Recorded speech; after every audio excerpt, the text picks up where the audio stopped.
Hello there, my name is Valerie White Williams and I'm a voice teacher and a vocal coach for Vocal Splendor Studios. Today I am talking to parents who want their children to succeed with voice lessons. And so I'm going to give you some tips to help your student and child succeed on lessons. And you can really help them when they choose to study voice. Now, the thing about voice is a little bit different than instrumental training. It's more about understanding their inside because the voice is unique, and especially children's voices are changing. If they start at 10, 11, 12, 13, 14, 15 even, the voice is shifting around.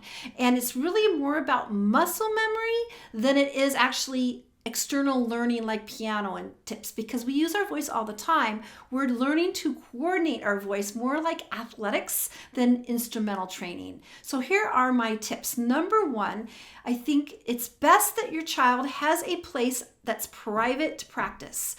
Now, the reason why is because sometimes when you're singing vocal exercises, it's not very pretty. Sometimes they're very weird.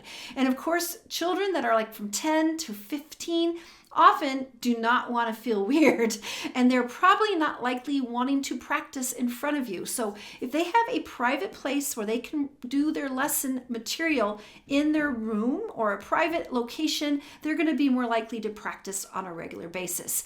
And I also suggest that they have some sort of keyboard or somewhere to get their notes, and also a way to listen to backing tracks, because a lot of times we're going to be rehearsing, doing vocal exercises, and also singing along to tracks. So anything like that is very helpful, going to encourage them in their lessons.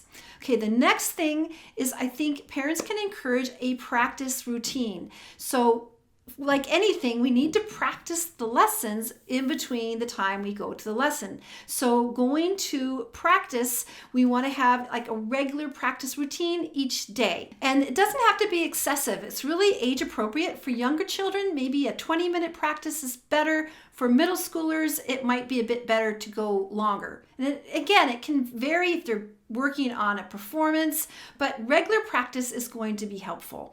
And I suggest for, again, age appropriate, we can aim for like 4 to 5 times a week and find a time to schedule it in. Now, here's the other thing is children are also dealing with homework, and oftentimes parents use music as a reward or like a dessert. So after you get done with all the math and the writing, then you're going to practice. I recommend the other way around. I was a homeschool mom, and I always had my students and my kids do homework on their instruments. And I know as an adult, sometimes when I have a paper to write or I have to do taxes or something I don't want to do, it's nice to actually do some music, play some piano, do some singing, because when you play the piano or you sing, you have to be 100% focused on that. And so it cleans your brain out. So when they come home from school and they want to relax and have a snack, I would suggest they start with their music and they practice their practice routine, and then they will do their homework. And I think you'll get better results. They'll be more refreshed, and then they can relax after they're done. What happens a lot is the kids go home, they have a snack, they work on their homework, and then they're so tired, they're too tired to practice. So I would put practice before the other things.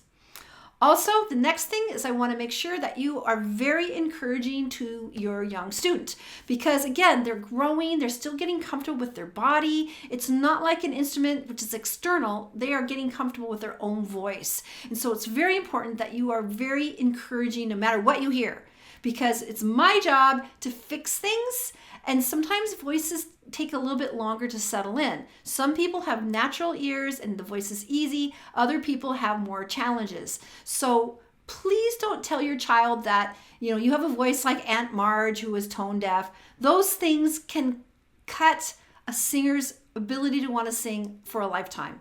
I've had many students tell me that they were told they were tone deaf in kindergarten, or they were, described with somebody else.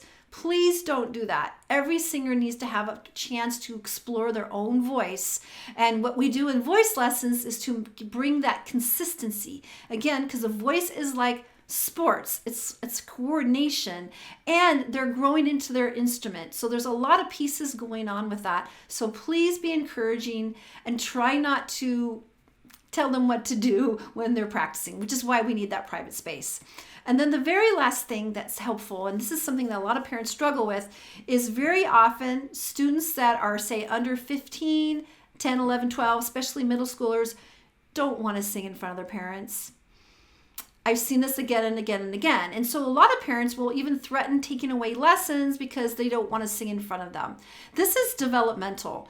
Children at that age are barely comfortable with going through their growth spurt. Their bodies are changing so quickly. Their voice is changing so quickly that they're embarrassed to sing in front of their family. Now, to be honest, I've had adults feel the same way. I had an adult who was probably in his 40s, and his daughter was coming home from college, and he was embarrassed to sing in front of his daughter. So this is very common in the early stages of voice, and he was actually a really good singer.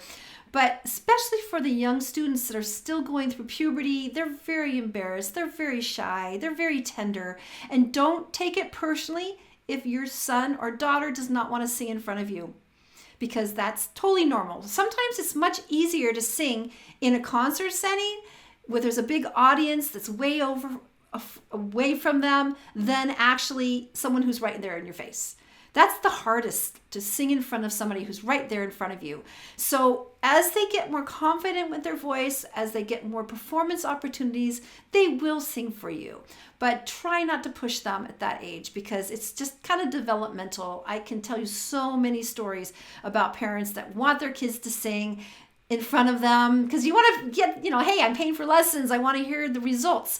But it can take some time for that child to feel comfortable singing in front of anybody. So it's a journey. It takes time.